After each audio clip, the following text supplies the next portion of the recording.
Yeah, this is a Rise Exchange. In the last 6 years, the administration of Udom Emmanuel in Akwa Ibom State, south of Nigeria, has focused on the task of driving industrialization in the state. Now, aside from sustaining old industries and building on ongoing projects, Governor Emmanuel's administration says it has recorded remarkable milestones in attracting foreign direct investments. Recently, the Akwa Ibom state government inaugurated an automobile assembly plant, which was floated in the state by an Israeli company. Telling me more on the industrialization drive of the state is the Honourable Commissioner of Information, Ememobong. And he joins me live from the state capital, Uyo. A very good evening to you, Honourable Commissioner. Thanks for coming through on the program tonight.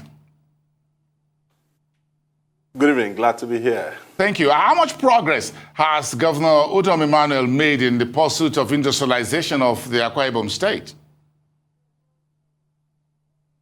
It's a progress that can be traced back to the originating processes of this administration. When he started out campaigning in 2013 leading to 2014, he was nicknamed Mr. Industrialization. Some of the people who brought the nickname thought that, well, everyone mouths industrialization because it's been something Akwa Ibom has always wanted, and that it may not be possible to have it. But his 5-point agenda at 2015 clearly stated that he wanted to focus on industrialization, but through a strategic approach where he would open the gateways into the industrialization, because he sees industrialization not as an end itself, but also as a means to the empowerment of the people. So he talks about the opening of the land, the air, and the water gateways, which now opens up the entire state to what we now have. So, and it didn't take long, so a lot of groundbreakings happened. The groundbreaking of the automobile assembly plants, the LED plants, the plywood factory. We also had the syringe industry. We had the flour mill. Everything happening almost at the same time. And 2 to 3 years thereafter, people began to see, because people didn't really understand. So how would you industrialize? At a time where, when he took power, we had arguably what was an economic meltdown.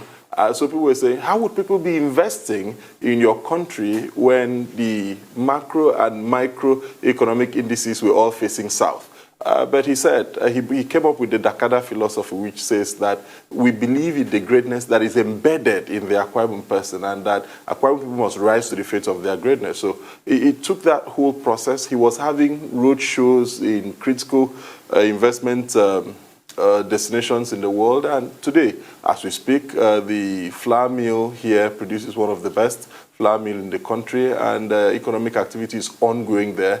Jubilee Syringe Industries is producing syringes that are used all over the country, and very soon we followed him to inspect the automobile assembly plant, and very soon that's also coming on board. And he foresaw the metering drive of the country, because immediately the reorganization of the power sector happened. He knew that estimated billing was going to be outdated, so he got into the focus and vision of bringing about a metering factory. And all of that running through goes through the processes where he makes sure that you have road infrastructure, because if you have industries, and for example, where the flour mill is not in Uyo. It's not even in Uyo Senatorial District. It's far away in Eket Senatorial District. But you need to commute this, and a lot of logistics involved. So you see that the road network is economic. It's not political. So it doesn't take a road to a place because the governor is from there.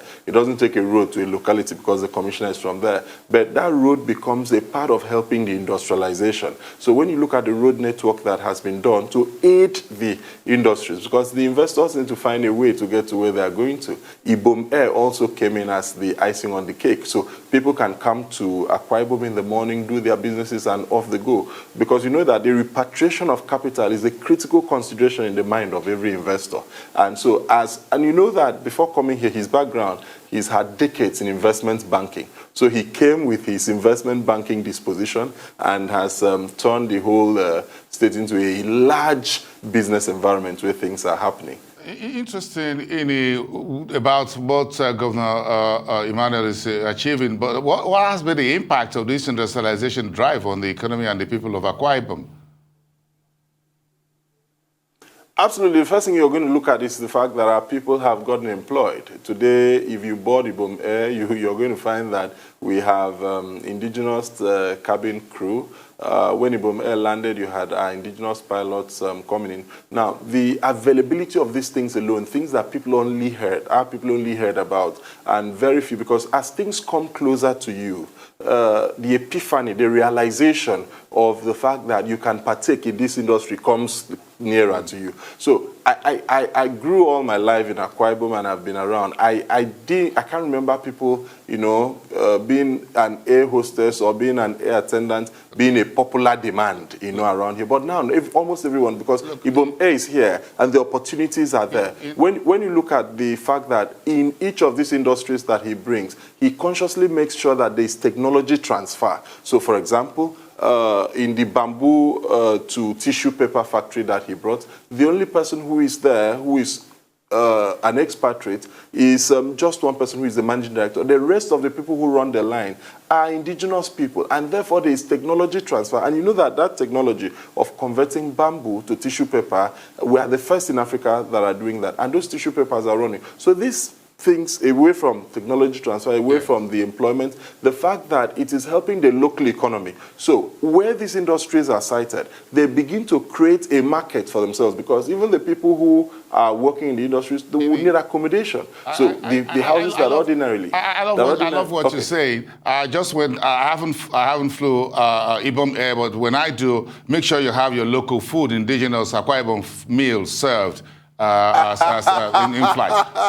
You want to have fun on air. I can just provide it. I would love that. That's what we're creating the food industry. But very interesting. Tell me more about what Governor Edem wants to do. What other investment drive is this administration making in the new year 2022, because he's going to leave office in 2023? Yeah, so he's concentrating on the completion of the processes that would lead to the start of work at the Ibom Deep Sea Port. His plate is full. He's carrying a lot on his hands. So you know that this is the first time we're having the approval by the federal government to run what I term as a person as Akwa Ibom's solution to Nigeria's perennial port problem, which is Ibom Deep Sea Port. So he's focusing on that to ensure that that port gets on. The surveys are ongoing. He's been very interested in it to the point that he's attended a lot of meetings on that, and very soon construction will start there. He's also facilitated the commencement of the Liberty Oil and Gas Free Zone, which is the biggest currently in the country. And as we speak, experts in that field, I spoke to people in the Oil and Gas Free Zone Authority, and they said it's the fastest growing oil and gas free zone in the country as we speak. Last year we had groundbreaking of some companies that already moved in there, and a lot of work is ongoing there. So by the time he opens up on the Deep Sea Port, Ibom Deep Sea Port, which is taking steam, and the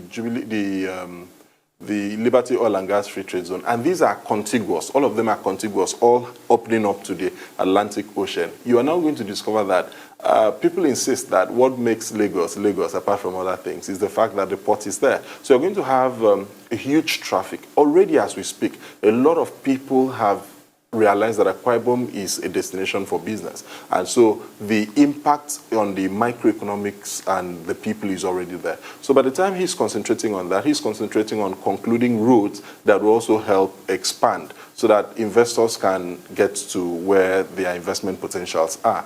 Away from that, last year we declared the state of emergency in education.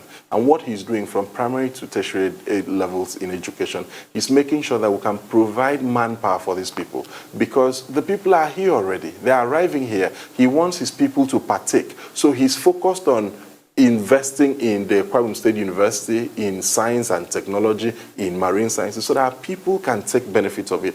As we speak, he's also ensured that as the companies come, there are CSRs that are involved, which includes the training of local people to participate in whatever they are doing. Recently, Jubilee Syringe is undertaking a scholarship And that scholarship helps to empty people and provide people who have the requisite skills there. Ibom Air is also doing a pilot training scheme. They are training our own people to partake in the industries. In Yabong, I'm not going to let you go on the issue of the Afang soup, but that's a conversation after this. Be the first to serve local indigenous food and drink in the air. I wouldn't mind. Thank you so much. We appreciate your time on our Rice Exchange tonight, and wish you all the best on the road to industrializing Akwa Ibom State. In Yabong, the Honourable Commissioner for Information. Thank you very much. Happy New Year.